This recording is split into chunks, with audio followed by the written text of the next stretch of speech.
Hello friends, அனைவருக்கும் வணக்கம். நான் நல்லா இருக்கேன். நீங்கள் எப்படி இருக்கீங்கன்னு கமெண்டில் சொல்லுங்கள்.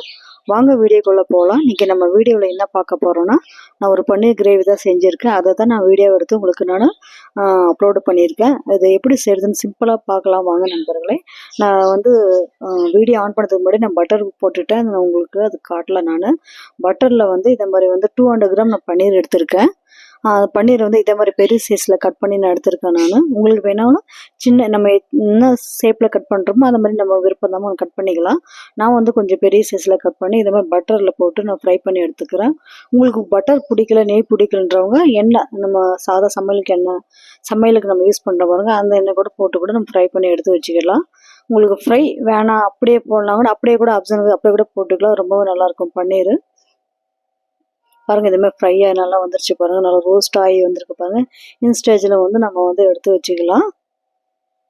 இதே மாதிரி நீங்கள் வீட்டில் ட்ரை பண்ணி பாருங்கள், ரொம்பவே நல்லாயிருக்கும். சப்பாத்திக்கு இன்னும் பூரிக்கு தோசைக்கெல்லாம் ரொம்பவே இது நல்லாயிருக்கும் இந்த கிரேவி. இது பாருங்கள், இந்த பட்டரில் ஃப்ரை பண்ணி நான் வந்து எடுத்து வச்சுக்கிட்டேன். அதுக்கப்புறம் இது கூட வந்து நம்ம வந்து பச்சை பட்டாணியும் போடலாம், இல்லைன்னா கேப்சிகம் அது கூட நம்ம சேர்த்துக்கிட்டால் ரொம்பவே நல்லாயிருக்கும். நான் வந்து கேப்சிகம், குடமிளகா அதை தான் நான் சேர்த்துக்கிறேன். நான் அதையும் வந்து இந்த பட்டரில் வந்து நான் வந்து ஃப்ரை பண்ணி எடுத்துக்கிறேன். நான்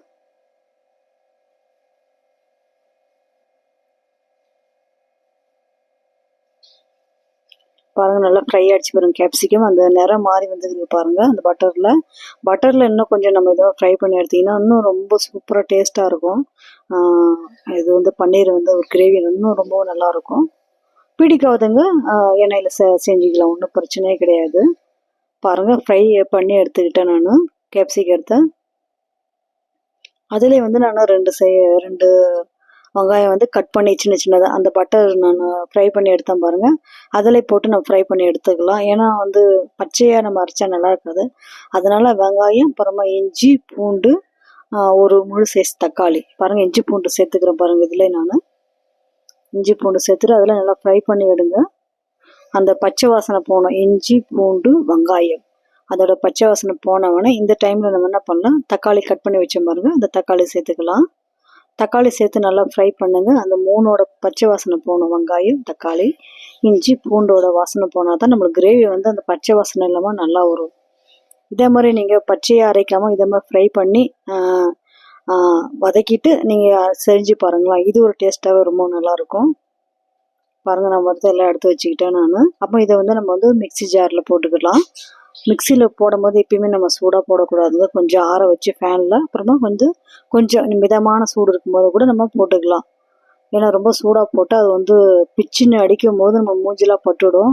நான் 2-3 பேர் இதுமாதிரி கேள்விப்பட்டேன். ஒரு பொண்ணுக்கு முகமே இதுவாகிடுச்சு சூடாக கீரை போட்டு. அதனால் வேணாங்க, ஆற வச்சு போடுங்க. சூடாக என்றைக்குமே மிக்சியில் போடாதீங்க. அதில் வந்து நான் வந்து 4 முந்திரி பருப்பு சேர்த்துக்கிறேன். ஏன்னா கொஞ்சம் கிரேவி வந்து கெட்டியாக வர்றதுக்காக நான் வந்து முந்திரி பருப்பு சேர்த்துக்கிறேன். உங்கள்கிட்ட முந்திரி பருப்பு இல்லைனா கூட கொஞ்சம் 4 புட்டுக்களை சேர்த்துக்குங்க, ரொம்பவே நல்லாயிருக்கும்.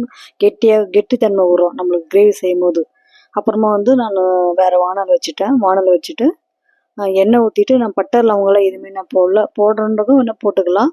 நான் வந்து பெருஞ்சீரகம் தான் போட்டிருக்கேன். அப்புறமா ஏன்னா நான் வந்து கரம் மசாலா வந்து தனியாக செப்பரேட்டாக அரைச்சி வச்சுருக்கேன். இது பட்டை, லவங்கம், அப்புறமா வந்து பிரிஞ்சி இலை இதெல்லாம் போட்டு நான் நல்லா பேஸ்ட்டாக நான் எப்பயுமே நான் அரைச்சி வச்சுருப்பேன், தூள் மாதிரி அரைச்சி வச்சுருப்பேன். ஆனால் அதை தான் யூஸ் பண்ணுறது, கடையிலலாம் நான் வாங்குறது கிடையாது. அப்புறமா வந்து பாருங்கள், எண்ணெய் வந்து நல்லா காஞ்சி பொரிஞ்சு வந்துச்சு. இந்த ஸ்டேஜில் வந்து நம்ம கறிவேப்பிலை அதுக்கு போட தேவையில்லை, வேணாம். அப்புறம் நம்ம அரைச்சி வச்ச கிரேவி மட்டும் நான் அதில் போட்டுட்டேன் நான். அப்புறம் வந்து நான் வந்து நம்ம வதக்கி எடுத்து வச்சேன் கேப்சிகம் இதில் சேர்த்துக்கலாம் ஃபஸ்ட்டு. இது கொஞ்சம் நல்லா வேகட்டும் அதில். ஏன்னா பன்னீர் வந்து நம்ம போட்டுட்டோம் வச்சுக்க, பன்னீர் வந்து நம்ம கலராக புட்டுன்னு வந்துடும் ஒரு மாதிரி, அதனால் மழன்னு ஆகிடும். ஆனால் ஃபஸ்ட்டு வந்து நான் கேப்சிகம் போட்டு நல்லா அந்த கிரேவியில் இதுவாகட்டும். இந்த ஸ்டைலில் வந்து நம்ம வந்து கொஞ்சம் உப்பு சால்ட்டு சேர்த்துக்கலாம். பாருங்கள், அதுங்களே நல்லா வதங்கட்டும். அந்த கேப்சிகம் வந்து அந்த மசாலாலாம் நல்லா வதங்கினா இன்னும் சூப்பராக இருக்கும். அப்புறம் கொஞ்சோண்டு சால்ட்டு சேர்த்துக்கலாம், தனியாத்தூள் சேர்த்துக்கலாம், சில்லி பவுட்ரு சேர்த்துக்கலாம். உங்களுக்கு வேணால் நீங்கள் வீட்டு மிளகாத்தூள் கூட சேர்த்துக்கலாம். ஆனால் அது வந்து நல்லா இருக்காது.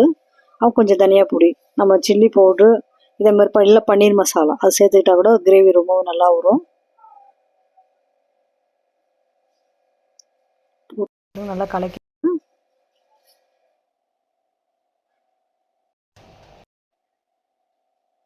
அதில் கொஞ்சம் நல்லா வேகட்டும். நல்லா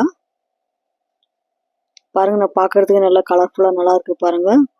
நான் காஷ்மீர் மிளகாத்தூள் தான் வாங்குறது. அது இதில் கலர் நல்லா கொடுக்கும், கலர்ஃபுல்லாக கொடுக்கும். அப்புறம் வந்து கொஞ்சம் கரம் மசாலா நான் சொன்ன பாருங்கள், வீட்டில் என்ன அரைச்சி வச்சேன்ட்டு மசாலா, கரம் மசாலா அதை போட்டுக்கிட்டேன் நான். அப்புறமா வந்து இதில் வந்து நம்ம பன்னீர், நம்ம ஃப்ரை பண்ணி எடுத்து வச்ச பன்னீர் லாஸ்ட்டாக நம்ம சேர்த்துக்கலாம்.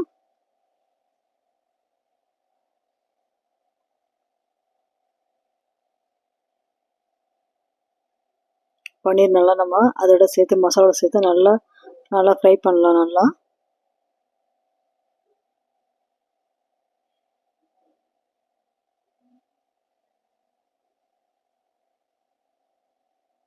அப்புறம் நல்லா அதில் கலர்ஃபுல்லாக நல்லா பார்க்குறதுக்கே நல்லா இருக்குது பாருங்கள் கிரேவி. இதில் நம்ம கொஞ்சம் வேணால் நம்ம தண்ணி வந்து ஊற்றி கொஞ்சம் ஆட் பண்ணி நல்லா கொஞ்சம் கொதிக்க வைக்கலாம். நான் மிக்சியில் அரைச்சேன் பாருங்கள் அந்த மசாலா, அதிலே கொஞ்சோண்டு ஒரு 1/2 டம்ளர் தண்ணி ஊற்றி கலக்கி அதில் நான் ஊற்றிருக்கேன். நான் அதில் கொஞ்சம் மசாலாலாம் ஒட்டி இருக்குல்ல, அதில் கொஞ்சம் அலசி இதில் ஊற்றிருக்கேன் பாருங்கள். பாருங்கள் கிரேவி பாருங்கள் எப்படி இருக்குது. சமையல் கூட ஒரு கலை தாங்க. அது கூட நம்ம எப்பயுமே நம்ம ஒரு வேலை செய்யும் போது அதை நம்ம விரும்பி செய்யும் போது அது ரொம்பவே நல்லா இருக்குங்க. நம்ம எப்பயுமே சமையல் செய்யும் போது அவங்களுக்கு பிடிக்க நம்ம நம்ம ஹஸ்பண்டுக்கு நம்ம பசங்களுக்குலாம் பிடிக்கிற மாதிரி நம்ம விரும்பி செஞ்சோம் வச்சுக்கோங்க, அந்த எந்த ஒரு சமையலுமே அது சூப்பராக தாங்க இருப்போம். அதில் கொஞ்சம் பாசம், அன்பு எல்லாமே சேர்த்து கலந்து செஞ்சு பாருங்களேன், இன்னும் சூப்பராக இருக்கும். நம்ம சமையல் செய்கிறதுக்கு என்னையுமே நம்ம கஷ்டப்படக்கூடாது. நம்ம செய்கிறது அவங்க சாப்பிட்டு பார்த்துட்டு நல்லா இருக்குன்னு சொல்கிறாங்க பாருங்கள், அதுதாங்க நம்மளுக்கு ப்ளஸ் பாயிண்ட்டு. அதில் தாங்க ரொம்ப சந்தோஷமாக இருக்கும். நம்ம பசங்களாம் அம்மா நல்லா இருக்குன்னு சொல்கிறாங்க பாருங்கள், நல்லா இருக்குமான்னு நம்ம வீட்டுக்காரர் சொல்கிறாங்க பாருங்கள், அதில் தாங்க ரொம்ப சந்தோஷம். நம்ம செஞ்ச கஷ்டத்தெல்லாம் அவங்க சொல்லும் போது அதெல்லாம் அப்படியே காற்றுல பறந்து போயிடுங்க. பாருங்கள் பன்னீர் வந்து ரெடி ஆகிடுச்சு. இன்னும் கொஞ்சம் வேணால் உங்களுக்கு நம்ம வந்து பட்டர் போட்டுக்கலாம், இல்லை நெய் கூட போட்டுக்கலாம். ஓகே, பாய் நண்பர்களே.